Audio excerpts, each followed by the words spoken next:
Bonjour à tous et merci d'être avec nous ce soir, ici même à Bassin-Labou dans l'émission Zigzag, émission culturelle où on va parler ce soir politique un petit peu. Hein, et pour ça, j'ai avec moi mon acolyte que vous connaissez depuis très longtemps ici, François Auré. Comment ça va, François? Ben écoute, vous connaissez que c'est toujours un plaisir d'être là. Rafine Diao m'y répète à moi, mais quoi faire? Mais nous les là ce soir, c'est surtout pour quelqu'un, Poli. Hein? Alors, qui ça nous est là? Nous nana Jean-Jacques. Jean-Jacques. Comment ça va, Jean-Jacques? Ça va bien, Jean-Claude. Et toi, ouais. Bonsoir François. Merci de nous faire ce plaisir d'être avec nous. Un plaisir partagé d'être à Bassin-Labou ce soir. D'accord. On va parler d'un sujet très important. On va parler d'un sujet d'actualité. On va parler d'un sujet qui dérange et d'un sujet qui est, comme tu m'as dit tout à l'heure, au bout de lèvres d'un certain nombre de personnes, d'un grand nombre de personnes. Et la Réunion n'y passe pas. C'est ce procès du RN, Marine Le Pen. Ces derniers temps, et cette condamnation de Marine Le Pen à, je crois, 5 ans d'inéligibilité, d'une amende de je ne sais plus combien, en tout cas, 300 000 €, 5 ans de prison, donc 3 ans de prison et 2 ans ferme, quand même. Hein. Ouais. Condamnation très lourde. C'est une condamnation très lourde. Mais c'est pas encore une condamnation. Alors, c'est une condamnation, François a raison de soulever, c'est la première chose qu'il faut dire, c'est demander par le procureur. Ça s'appelle des réquisitions. Sauf que ça augure mal de la suite. C'est-à-dire que ça veut dire que le vent risque de souffler fort. Même si les juges, il faut le rappeler, sont indépendants par rapport au parquet. Et les juges, ils décident ça qu'ils veulent. Hein? Les juges, ils peuvent condamner, ils peuvent relaxer, ils peuvent condamner plus, ils peuvent condamner moins. Donc ce sont des demandes. Il n'empêche que, deuxième remarque, c'est une affaire où il n'y a pas 1 euro d'enrichissement personnel. Ce n'est pas Marine Le Pen ou les autres prévenus qui ont pris l'argent pour mettre sur leur compte, pour acheter une auto avec ou pour aller battre carré Maurice. On leur reproche d'avoir fait travailler les assistants parlementaires au Parlement européen en disant oui, mais ils ont fait aussi de la politique pour le Rassemblement national. Et alors? Mais ils font un peu tous ça, un attaché, généralement. Surtout qu'un attaché d'un député, il est attaché d'un homme politique, donc il fait de la politique aussi. Il a des contacts avec les médias, il a des contacts avec le parti, avec le Parlement. Si c'est l'Assemblée nationale, c'est l'Assemblée nationale. Donc déjà, ça se discute. Mais quand on parle de détournement de fonds, c'est en droit, ça s'appelle comme ça. Mais ce n'est pas du tout un détournement de fonds personnel qui conduit à un enrichissement. La question est de savoir si un attaché d'un homme politique... Mais on est quand même dans du pénal, là, non? Oui, mais il y a pénal et pénal. D'accord? Quand tu fais un excès de vitesse, c'est du pénal aussi. C'est pénal, ouais. D'accord? Quand, hélas, il y a un accident sur un chantier, c'est du pénal. Et quand on détourne de l'argent aussi, c'est du pénal. Et quand tu détournes de l'argent, c'est du pénal. Sauf que tu peux détourner de l'argent comme Cahuzac l'avait fait, ce ministre du budget socialiste, avec des comptes à Singapour qui n'étaient pas déclarés aux impôts, ou Balkany, qui était un escroc, qui touchait des pots de vin. Ça n'a rien à voir avec les assistants parlementaires RN ou du Modem. Bérou était relaxé pour la même chose. On dit les sommes étaient moindres. Mais parce que comme il y avait moins de députés, ils ont eu moins de voix. La loi est différente en fonction des sommes. Tu avais moins de députés Modem que de députés RN. Et puis Mélenchon, il a été très prudent dans ses réactions parce que LFI, on lui reproche la même chose. Il sait que son tour vient. Donc ce que je voulais dire, c'est que moi, il y a 2 choses qui me choquent. La première chose, c'est que en matière pénale, il n'y a en principe, dans 99% des cas, jamais d'exécution provisoire. Pourquoi? Pour 2 raisons. D'abord, parce qu'on estime que tu as droit au double degré de juridiction. Un peu comme le taux, ça. On a le tirage, après on a le grattage. C'est-à-dire, si on perd dans un tirage, premier on peut temps, gagner au grattage. On a le droit de faire examiner l'affaire par d'autres juges qui sont plus expérimentés. C'est ce qu'on appelle l'appel. C'est ce qu'on appelle l'appel. Mais là, tu gommes l'appel si tu dis... Tu fais appel, tu fais pas appel, on exécute. Mais l'appel est inscrit dans la Constitution française. Mais tu peux faire appel. Mais là, tu prives de sa substance l'appel, puisque dans l'absolu, on pourrait lui interdire de se présenter et même l'envoyer en prison. Parce que tu as exécution provisoire sur le tout, et même lui demander l'amende. D'accord ? Et la deuxième chose qui est choquante, c'est que le deuxième principe, et je le dis à ceux qui nous regardent, tu as double degré de juridiction, mais tout le monde connaît ça, on a un tribunal, après on a la cour d'appel. Mais la deuxième chose, c'est que tu as la présomption d'innocence, qui est spécifique à la matière pénale. Ça veut dire que si tu fais un appel, puis un pourvoi en cassation, jusqu'à la condamnation définitive, tu es présumé innocent. Et là, quel présumé innocent ? La présomption d'innocence est foulée aux pieds et bafouée, puisqu'on exécute tout de suite. Ouais, et ça, c'est un côté violent, choquant, qui m'apparaît contraire au grand principe de droit. D'accord. François, on pense vraiment que c'est une exécution. Justement, moi, je pense que c'est un assassinat. C'est un assassinat politique organisé par l'équipe d'en face. Parce que le RN a fait quand même 13 millions de votes dernièrement. 11 millions. De toute façon, 11 millions dernières élections. Ouais. Mais de toute façon, je pense, à mon avis, condamné ou pas, bon, les sûr qu'on aura un petit jeu, mais il risque d'avoir plus de voix encore pour celui qui va reprendre le flambeau. Oui, alors la question que se pose tout le monde, Jean-Jacques, et là tu pourras peut-être répondre, est-ce pas là une porte ouverte pour Bardella qui peut-être se disait que tant que Marine Le Pen sera là, elle ne pourra pas se présenter en tant que présidente.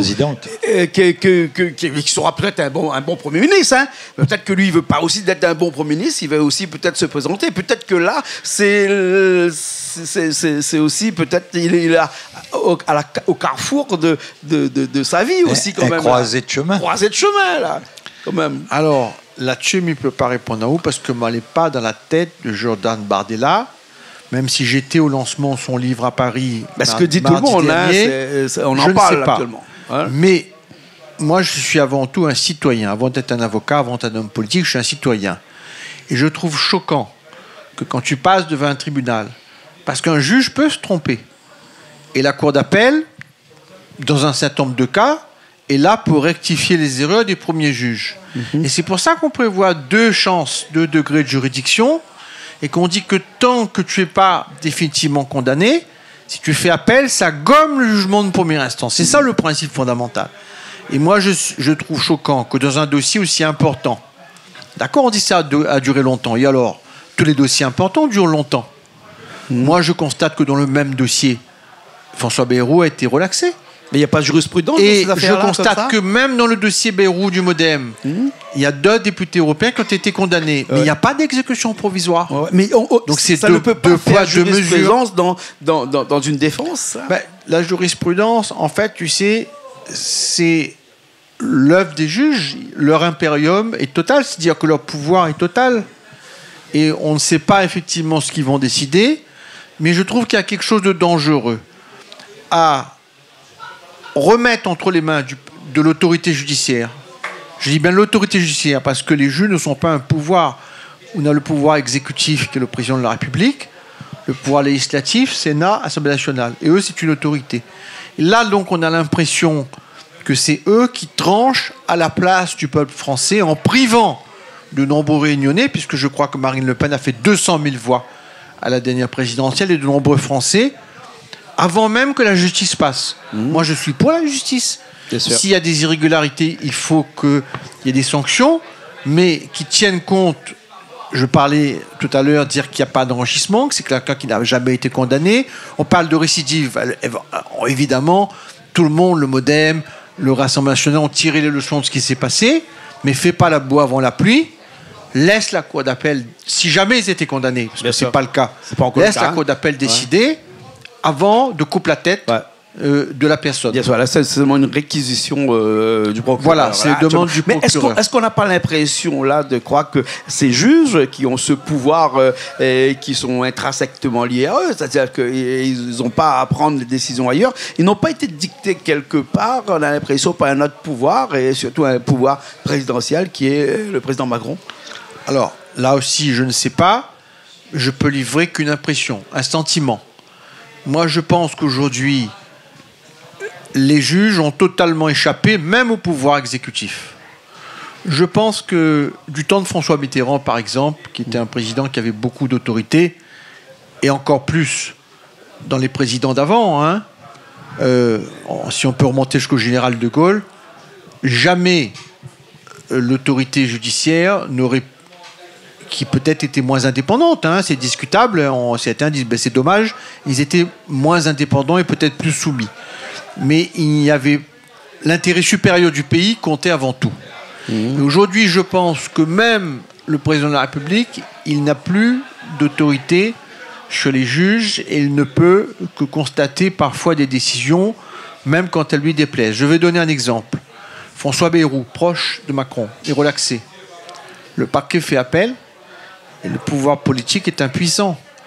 Donc, très sincèrement, je ne vois pas la main du pouvoir là-dedans. Je crois que, très sincèrement, il y a une fronde anti-Rassemblement national contre cette droite populaire, d'une part, et d'autre part, plus grave encore, il y a une fronde contre les élus.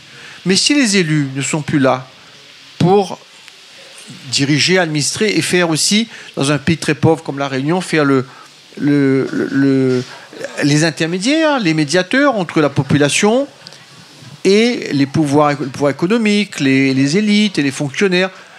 Mais qu'est-ce que, si les choses se tendent, comme en Martinique, comme en Nouvelle-Calédonie, qui fera ce travail de dire au peuple, soyez raisonnable, on ne résout rien par la violence. Ouais, donc je crois que c'est dangereux de rentrer dans cette confrontation entre l'autorité judiciaire et la volonté populaire. Bien sûr. Là, il faut quoi? Attendre un petit peu, franchement? Bon, là, c'est vraiment, on a complètement raison, dans le sens où ça n'a plus de barrière entre, disons, des gens qui pensent que, d'une certaine façon, qui pensent comme vous êtes là en vie, hein, comme vous êtes peu, et pour d'autres intérêts, et la majorité, le peuple.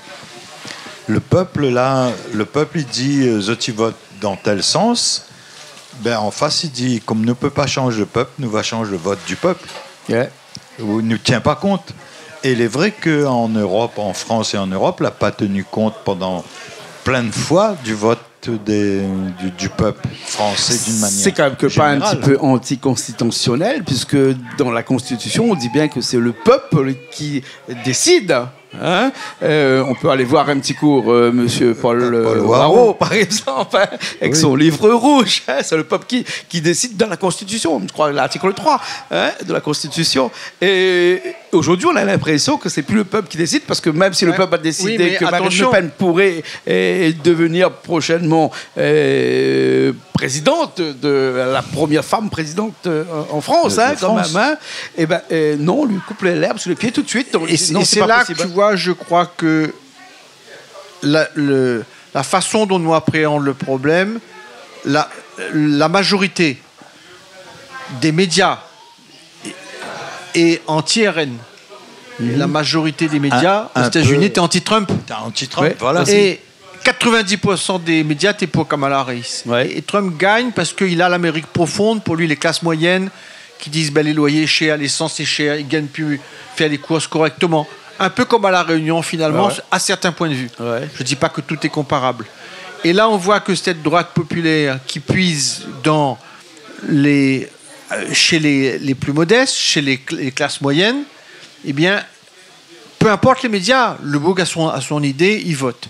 Mais là où tu vois que c'est très choquant ce qui se passe, c'est que même un procureur, est-ce qu'il ne trahit pas sa mission quand il dit, à propos d'un des assistants parlementaires et un contrat, il n'y a rien dans le dossier, je n'ai pas de charge, mais ça me fait mal de demander à la relax.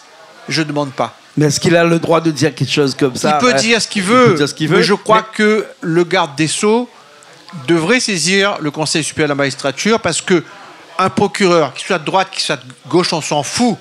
À partir du moment où un dossier est vide, et lui-même il le dit, je n'ai rien pour demander une condamnation, eh bien il doit, en droit, dire je demande la relax.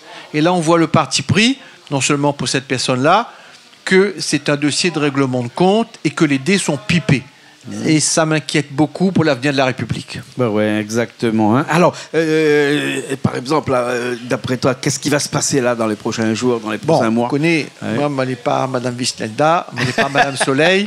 Hein, il y a une réquisition qui a été faite par le procureur. Ça veut dire qu'en début d'année, ça va tomber. 3 mois, voilà, il y aura une décision.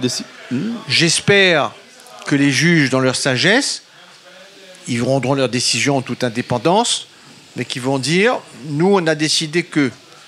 Mais comme dans 9 procès sur 10, nous laisse la chance de l'appel, et il n'y a pas d'exécution provisoire. D'accord. Parce que là, l'exécution provisoire, c'est l'injustice absolue. Ça veut dire qu'on ne donne même pas le droit à la personne de faire examiner sa cause une deuxième fois. Donc on lui coupe la tête tout de suite.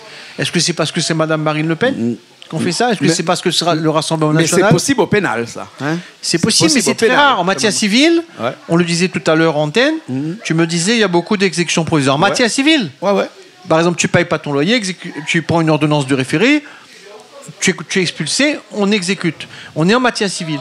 En matière pénale, même si ce sont des faits graves, il n'y a pas d'exécution provisoire. Mais, par exemple, en matière civile, par exemple, tu as fait quelque chose, tu dois 50 000 euros, par exemple, tu dois payer les 50 000 euros avant de faire appel. Mais si tu n'as pas les 50 000 euros, tu ne peux pas faire appel. Mais tu sais la différence? C'est ça que le problème. C'est qu'en matière pénale, tu as ce qui s'appelle la présomption d'innocence. Parce que même si tu dois de l'argent en matière civile, c'est grave, mais c'est que de l'argent. En matière pénale, c'est ton honneur, c'est ta liberté, c'est la confiscation de ta maison. C'est pour ça que, dans sa sagesse, on a estimé que tu dois avoir une deuxième chance de faire valoir ta cause. Et ça existe depuis toujours. Tu sais, je vais te raconter une petite anecdote très courte, puisque je sais que le temps est limité. Saint-Louis, sous son chêne, le roi, il statuait en appel de cours de province, qui étaient des cours locales, qui rendaient des décisions. Et lui, le roi de France, Saint-Louis sous son chêne, il a institué une cour d'appel en quelque sorte, à lui tout seul, puisque c'était le roi. C'est lui qui décidait après. Et ça remonte à 1000 ans. Et donc c'est un usage qui est, je dirais, millénaire. Et là, on est en train de gommer tout ça. François Mitterrand, je le cite, même si je suis un peu à dos de jeu avec lui, mais c'était un lettré. Il a dit une chose: attention, les juges ont tué la monarchie, ils vont tuer la République. C'est pas moi qui le dis, c'est François Mitterrand. Donc je dis que le système judiciaire, c'est un équilibre. Et que quand on est trop violent dans une société, ça déstabilise. Et ça, c'est pas bon. Actuellement, là, on fait une planche, une comète, parce que c'est que une réquisition, comme on disait tout à l'heure, François. Hein, on parle comme ça, mais je pense que c'est en janvier peut-être là qu'on... oui, je pense que c'est une décision, c'est un gros dossier, il y a beaucoup de prévenus. Il faut compter à peu près 3 mois de délibéré. Voilà. Bon, on en reparle dans 3 mois. Donc voilà, fais pas la boue avant la pluie, mais... C'est vrai que tu as vu que sur toutes les radios télévisions de France, à La Réunion aussi, Créole, il parle que de ça. Bien sûr, si c'est comme pour Trump, c'est un bon signe. Alors, on peut faire un petit qu'à Dieu ne plaise. Moi, j'ai appris quelque chose. J'ai lu quelques articles dessus en disant que Trump a gagné les élections parce qu'il avait une longueur d'avance sur Kamala Harris. Kamala Harris a fait toute sa campagne. Une longueur de cheveux non, a fait toute sa campagne sur ce qu'on appelle du communautarisme quand même. Estimé que les gens qui sont blacks vont voter pour elle. Donc du coup, elle est allée voir toutes les blacks. Elle a dit que les gens, les femmes enceintes qui sont contre l'avortement, ces gens-là vont voter pour elle. Puis après, les homosexuels. Alors que, apparemment, Trump, lui, il a gommé tout ça. Il a dit, moi, je suis pour la nation. Et donc, c'est la nation entière qui est ma priorité. Et donc, c'est pour ça, l'Amérique d'abord. Et c'est cette Amérique d'abord qui a fait que Donald Trump a remporté ces élections quand même, non? Et oui. Peut-être que la Réunion, ce qu'à Dieu ne plaise, mais si à un moment donné, le peuple réunionnais considère que la Réunion doit passer d'abord, bien sûr, la Réunion dans la France, mais que l'identité de ce soir, nous l'est avec notamment Jean-Charles Nagou, c'est-à-dire c'est des papes, des artistes de l'identité réunionnaise. Il y a des lampes qui viennent de Salazie, faites en camphre, en tamarin. C'est eux qui incarnent l'identité créole. Bien sûr. Et moi, je souhaite que le peuple réunionnais se réveille et que cette droite populaire puisse arriver aux responsabilités demain. D'accord. François, moi, je pense que nous devons vraiment convaincre nos dieux vraiment et penser que nous les d'abord réunionnais. Premièrement.